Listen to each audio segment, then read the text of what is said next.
Be me, married to 3 pregnant wives, father of 6, part-time handyman, full-time chaos tank. If someone asked, what's the hardest part of raising a giant family? Would normally say, keeping Lincoln off the fridge.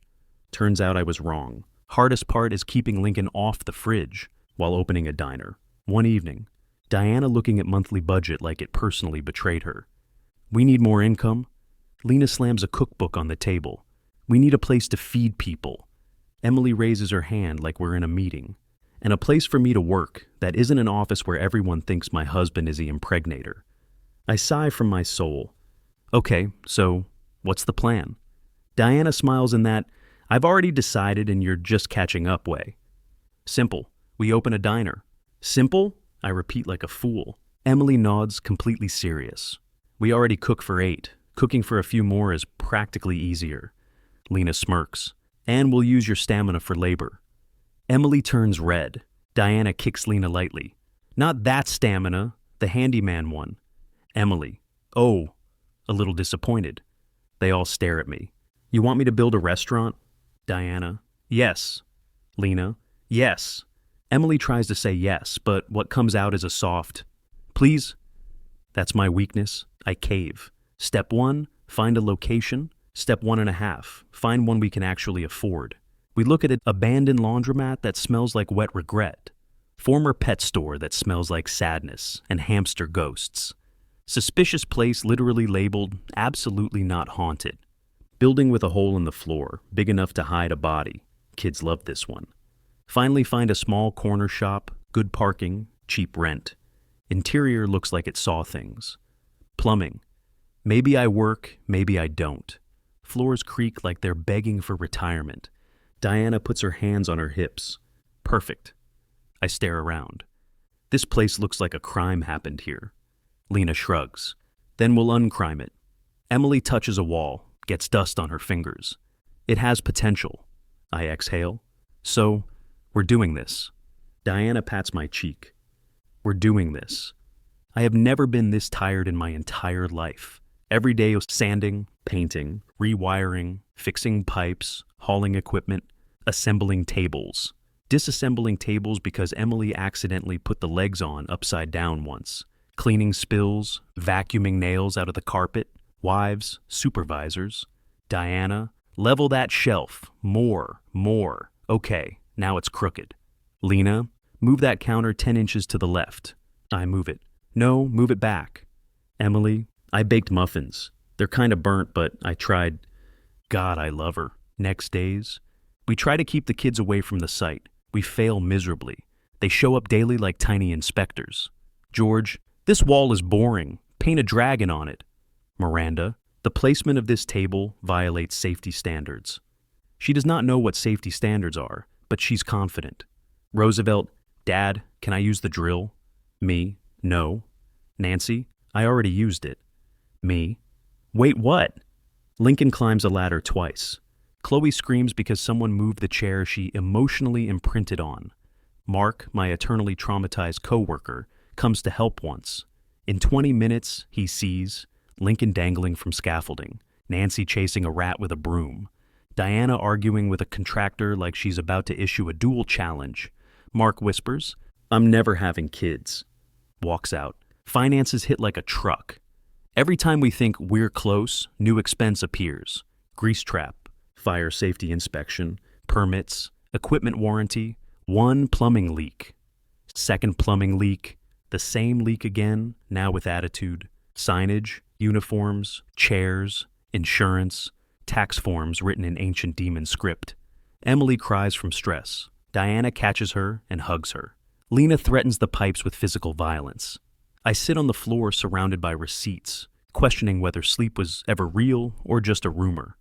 One night, kids at home, asleep, diner quiet, half finished. I sit on the unfinished counter like a broken NPC.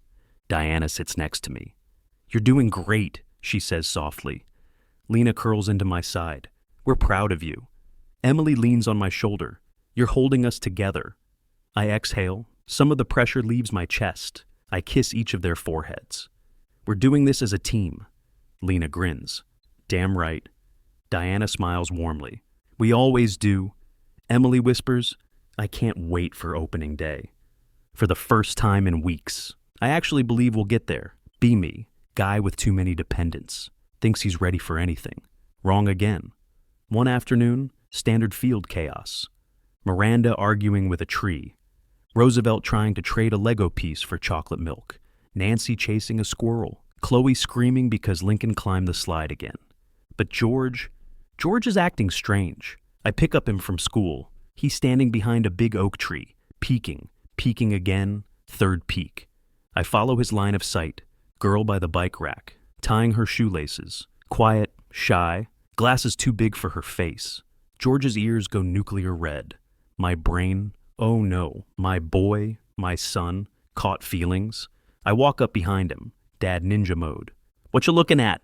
George internally screams. Externally, nothing. Trees, nature, birds. Sure, buddy. I squint dramatically. Is it the girl with the purple backpack? He turns red so fast it's like watching a thermometer explode.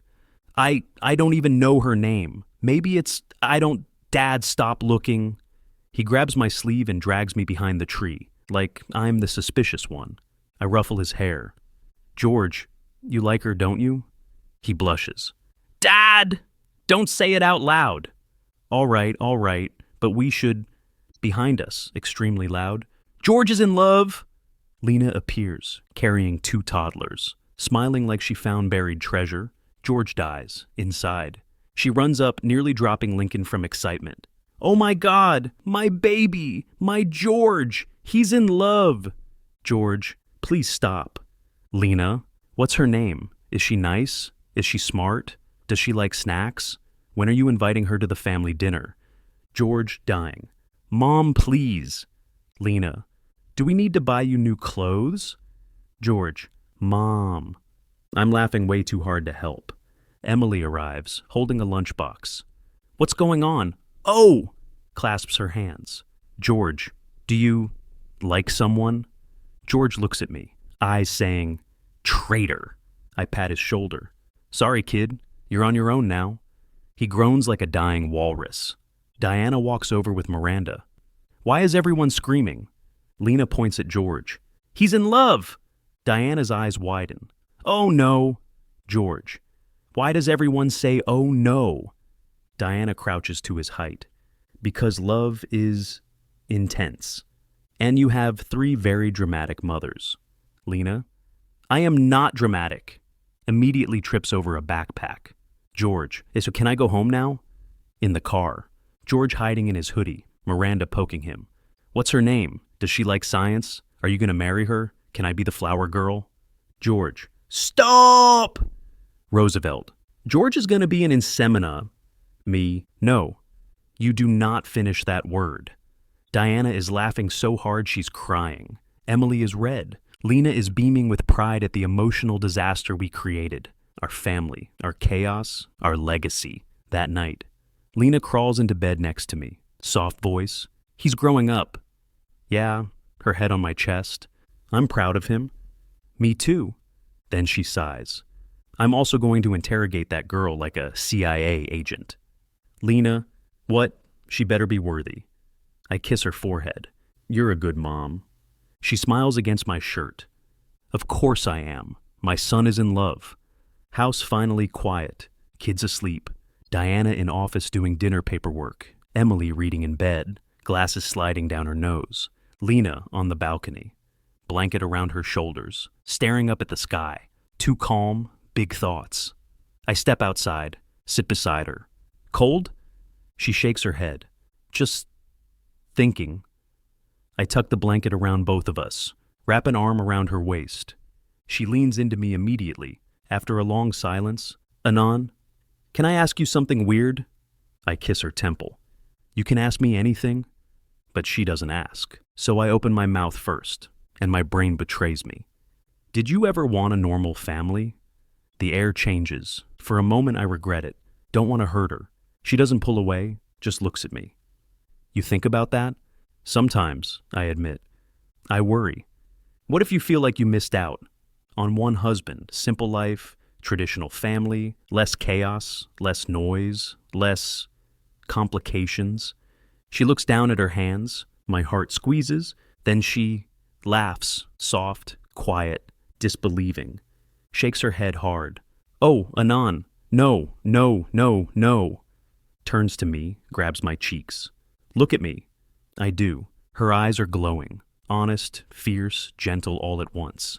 Anan, she says slowly, if I wanted a traditional family, do you really think I'd be here? I don't know, I whisper. She snorts. I would have died of boredom. Really? She nods firmly. One husband, one kid, quiet house. I'd last maybe 2 years before going insane. Leans her forehead against mine. You think I regret this? You, Diana, Emily, our kids, this insane circus? Her voice softens. I love it, because it's ours. My chest tightens. She almost whispers, I didn't need a traditional family. I needed a real one. One where I'm loved, one where I'm safe, one where I can yell and cry and laugh and be dramatic and nobody tells me to shut up. I smile. And one where you get to threaten me whenever you want. She kisses my nose.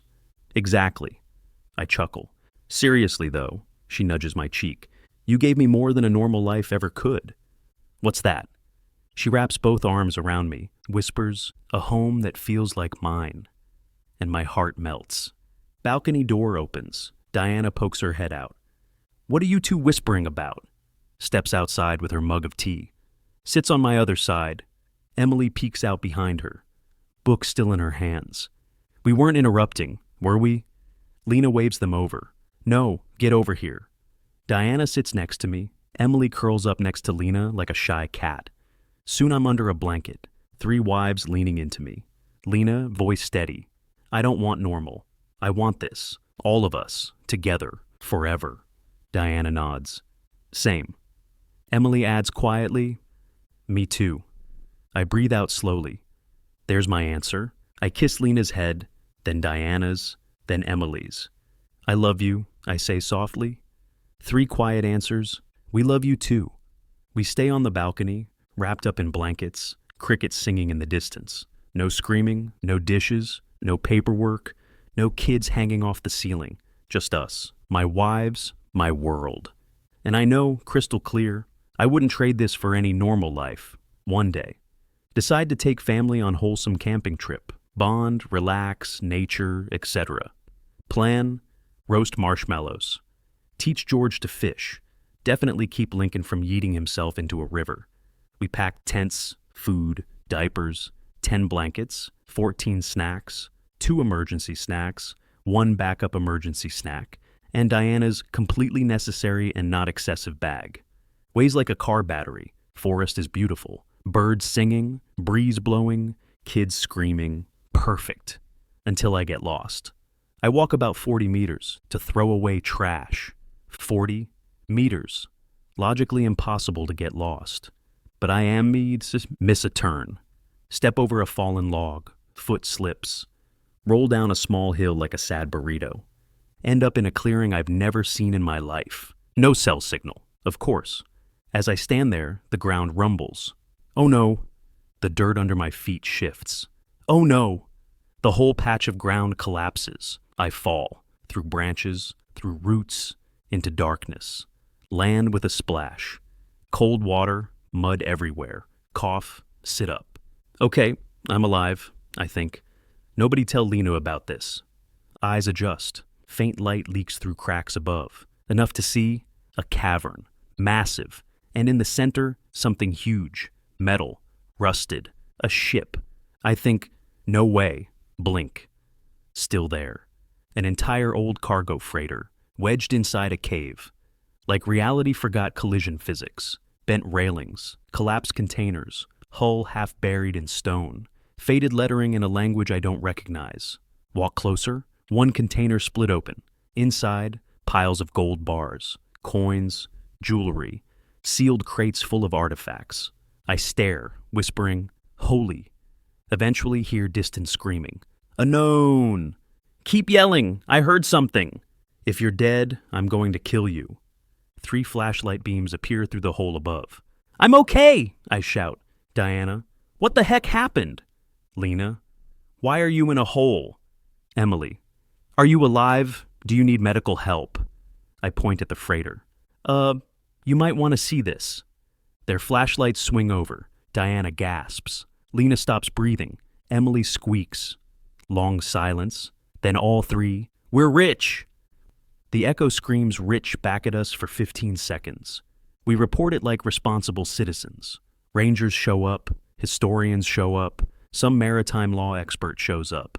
They investigate for days, digging through records, checking registries, contacting governments. Conclusion: the freighter was abandoned decades ago. No surviving owner, no claims. Legally, it's derelict property, and under law of fines. The finder owns it, which means, somehow, unbelievably, the ship, the cargo, the gold, all of it, belongs to me. Diana nearly faints. Lena cries actual tears of joy. Emily hyperventilates. I dissociate from reality for a solid minute. The value is enough to fully fund the diner, buy all equipment, renovate everything, set up savings, start college funds for the kids, help our parents, and still have a ridiculous amount left. We don't become billionaires, but we become comfortably, safely rich. For the first time in years. I know my family is secure, back home. Diana dances in the kitchen. Lena screams into a pillow. Emily hugs all the kids and cries. They keep saying, we're financially stable. We can breathe. We can fix the leaky roof. We can buy real laundry baskets. We can afford therapy for Anon after this. Emily hugs me tight. You scared me, she whispers, but I'm glad it was worth it. Lena smacks my shoulder. Don't fall into any more holes. Diana kisses me. Unless the next one has a discount pizza oven in it. Later, sitting in the living room, kids eating celebratory ice cream, wives leaning on me. Lena murmurs, see, this is why your plot armor is important. Almost believe her. Important day. Diner ready, time to open. In theory, calm, quiet, peaceful morning. In practice, Nancy spills orange juice on the entrance sign. Roosevelt locks himself in the supply closet. Lincoln climbs the menu board. Chloe screams because napkins are too square. One of my new hires faints after meeting all three wives at once. So yeah, pretty standard morning. During hiring, I bring a list of candidates. Diana scans it. Lena scans it. Emily chews her pen, scanning it too. Diana frowns. There are too many women on this list. Emily whispers, maybe we should, avoid hiring women, just to keep our hearts peaceful. Lena cracks her knuckles. We are not risking a fourth wife. I blink. I wasn't planning to hire a wife. Lena jabs my chest. No more wives. Diana nods. Strictly male staff. Emily timidly lifts a hand. And maybe very old ladies, like already retired level. I sigh. Fine. End up with Frank, 60-year-old dishwasher. Theo, quiet, polite chef. 2 teenage busboys. And Mark, my traumatized coworker, helping part-time. Mark looks around during training, whispers, this is going to kill me, isn't it? I pat him on the shoulder. Probably. Opening day, flip the open sign. Kids cheer. Nancy claps. Roosevelt salutes. Miranda, I'm the manager. Diana, absolutely not. Emily adjusts her glasses. Lena cracks her knuckles like she's about to fight a health inspector. Diana gives a single approving nod. First customers come in, and then the office arrives. All of them. Emily goes pale. Oh no. Mark face palms. Why did they all come? My boss walks to the counter. Anon, this your place? Yeah. He looks around, impressed and confused. We're very proud of you. Also very confused how someone with your life got a building permit. Luck, I say. Miracles, Emily whispers. The guys from the office. Dude, this looks amazing. Real food? I heard his wives helped build this. No way this place ever closes. It has plot armor. The women staring, whispering, plotting. One of them, loudly enough. Careful. If he smiles while taking your order, you might end up pregnant. Diana gives her a look that could kill a god. That woman becomes very, very interested in her menu. People show up just to support us. They stay because Lena's wings cause religious experiences. Lena's spicy wings, legendary. Diana's sandwiches, actual comfort spells. Emily's desserts, emotional breakdown in frosting form. My boss eats a cinnamon roll, stops, eyes well up. This tastes like the hug I never got from my father. Emily turns so red she nearly blacks out. Thank you. More customers, and more, and more. Mark leans over. Anon, I think this place is going to explode. From success? I ask hopefully. From children climbing on everything, he answers. Fair. We try to keep the kids away from customers. We fail like always. Miranda starts seating people like a tiny maitre d'. George takes drink orders. Roosevelt asks customers if they know what an inseminator is. Diana tackles him mid-sentence. Nancy hands out stickers she stole from the supply drawer. Lincoln climbs Theo's leg like a tree. Chloe screams at the ice machine because it growled. And people love it. It's like eating in a daycare run by competent adults. This is a sitcom. This place has so much personality. Diana glows. Lena smirks. Emily giggles. I sit down because my knees hurt. Decide that one day is enough for the kids after all. One male employee. Hey boss, are we going to hire female employees soon? Before I can answer. All three wives appear behind me like summoned demons. In perfect unison, no. He nods and backs away slowly. By the end of day one, we're sold out. Everyone's exhausted. 2 employees quit. Mark cried in the walk-in fridge. The kids fell asleep in a pile. Diana falls asleep on my shoulder. Lena on the other side. Emily on my chest. I look around. Exhale, smiling. We actually did it. Emily murmurs, half asleep. We always do. By the way, we named the diner Fourleaf. Be me. Think I know what chaos looks like. Turns out I ordered the tutorial version. Real chaos shows up at 3 a.m. I'm half asleep. Suddenly Lena kicks my back. Anon, wake up. 5 more minutes. She kicks harder. I said wake up, I think my water broke. Full panic mode. Emily screams. Diana trips over a cat toy. I grab my pants and fall face first. Then Diana doubles over. Oh God. Oh no. I think mine broke too. I stare at the ceiling. No way. Both of you? Right now? Then Emily squeaks. Anon, I think. I turn slowly. Emily, no. Emily, please no. Not all 3 of you. She nods, horrified. All 3 of us. I quietly pray to any deity responsible for childbirth. Arrive at the hospital. Lena screaming in my left ear. Diana screaming in my right ear. Emily apologizing for screaming. Kids yelling. Nurses blinking like this is a prank show. Sir, which one is the patient? Yes, I say. They stare. Eventually, Lena in room 3, Diana in room 5, Emily in room 7. Next 12 hours, sprint marathon. Doctor. Dad, she's ready to push. Nurse. Dad, hold her hand. Another nurse. Dad, you left your water bottle in the other delivery room. Legs. Offline. In Lena's room. She squeezes my hand so hard I see the future. Anon, look at me. I'm looking. Good, because I'm about to... Then, Eleanor. Tiny red-haired girl. All of Lena's fire in one small body. Lena cries. I cry. Doctor looks emotional. Beautiful. Run to Diana's room. She's already mid-push. Glares at me. You better name this one after someone smart. Okay. One more push. Zygmunt. Brown eyes. Golden hair. Tiny fists clenched. Diana sobs into my shirt. Stumble into Emily's room just in time. She's holding my hand. Eyes full of fear.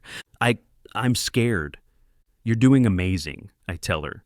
She looks at me like I hung the moon. And then, Nina, Margaret, twin girls, delicate, dark-haired, soft like Emily's heart. Emily smiles, then faints. Nurses? That's normal. I faint. Nurses? Okay, that's less normal. Wake up later. Half the office is in the waiting room. My boss. You made 4 in one go? That has to be illegal. Coworker whispers, he really is the fertility demon. Mark sobs. Why do your genes work like this? Kids running around yelling, we have 4 new siblings! Roosevelt points at a random doctor. Is he an insem? Me, no. No, he is not. Nancy, Daddy, you look dead. Me, I feel dead. back in recovery. Lena holding Eleanor, Diana holding Zygmunt, Emily holding Nina and Margaret. 4 newborns, 3 exhausted wives, 6 excited older siblings, and me, the luckiest idiot on the planet. Emily leans into my shoulder, Diana too. I give them each a kiss on the forehead, whispering, "You 3 are unbelievable." Lena bumps her forehead against mine. "Next time, maybe don't get all of us pregnant at once." I laugh weakly. "No promises?" They groan at me in stereo. When they see the babies, one coworker cries, one passes out, one calls me final boss. Someone whispers, "Sir, please use protection." Another, "This man needs to be studied by scientists." I want to die gently, preferably in my sleep, after a very long nap. A week later, we have a small barbecue behind our house. My dad arrives, looks at all the babies. "Excellent, keep going. I want a giant family photo before I die." Diana chokes on her drink. Lena drops her soda. Emily turns pink. I hug him. "Thanks for everything." He pats my shoulder. "Family first, always." That night, 4 bassinets by our bed, wives around me, babies breathing softly. I whisper, "We made beautiful chaos." Diana murmurs, "We made a family." Lena, "Don't you dare get me pregnant again." Emily whispers, "Maybe one day."